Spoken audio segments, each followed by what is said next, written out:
A major fire broke out at the Bhagirathi Palace in Chandni Chowk at close to 5 p.m. today. We are at the spot over here and you can see the fire is still being extinguished over there at the Bhagirathi Palace. The Bhagirathi Palace is close to a century old. It is in Chandni Chowk. It is in the narrow lanes of Chandni Chowk, which of course makes it difficult for the fire tenders to be pressed into action. 22 fire tenders were called for because of the scale of the fire. This particular market and this particular building houses thousands of small little outlets of electrical supplies and electrical goods, and this is one of Asia's largest electrical goods market. And the fire services have been in action for close to 3 years and they've not been able to contain the fire. However, they've been able to confine it to a certain portion at the first level of the building. They're still pressed into action, they're in action, and the initial information coming in is that there are no casualties for now. However, they are waiting for the fire to be completely extinguished to confirm that information because they are not able to go into the building yet. If you could just take a look again, you will see that this is a very narrow lane down there where the fire services engine have to be kept at least 100 to 200 meters away. It's only thanks to the extension of pipes that they've been able to press some of those fire engines into action.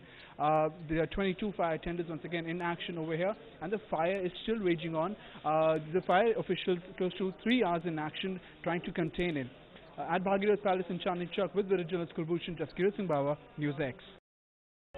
The fire in Chandni Chowk today was a tragedy waiting to happen. Noted RTI activist Mr. Subhash Agarwal, who is a resident of this area, has been filing RTIs, has been complaining about the congestion in this area for years in a row. We get in a word from him. Sir, you have been a resident of this locality, this area for decades. Can you throw some light into this? I am living in this area and I know the history of Bhagirathi Palace. It was totally a residential area, but gradually it has developed into a totally commercial area by unauthorized constructions.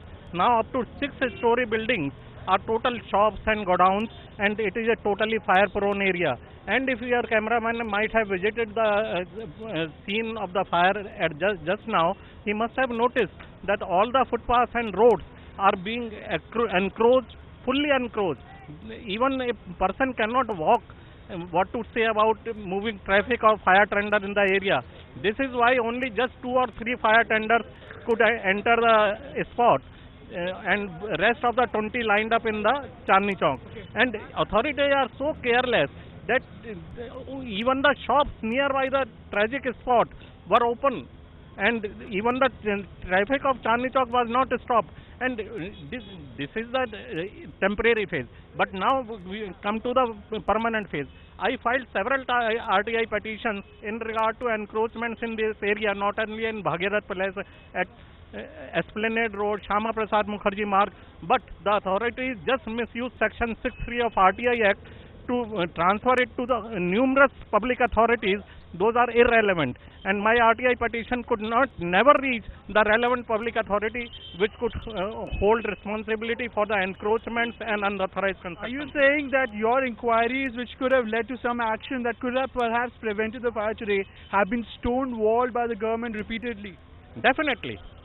And even now it is time that total survey of the area may be done, and all unauthorized constructions, whether it may be shops or godowns, those should be demolished, and roads and footpaths of the Bhagirathi Palace area and other nearby roads of Chandni Chowk should be completely vacated from encroachment. Could you tell us about the authorities who you have approached with this complaint, and what has been their response so far? Have they taken your complaints into account at all?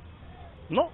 If they they would have taken my complaints in this regard into account, then the tragedy would never have taken place.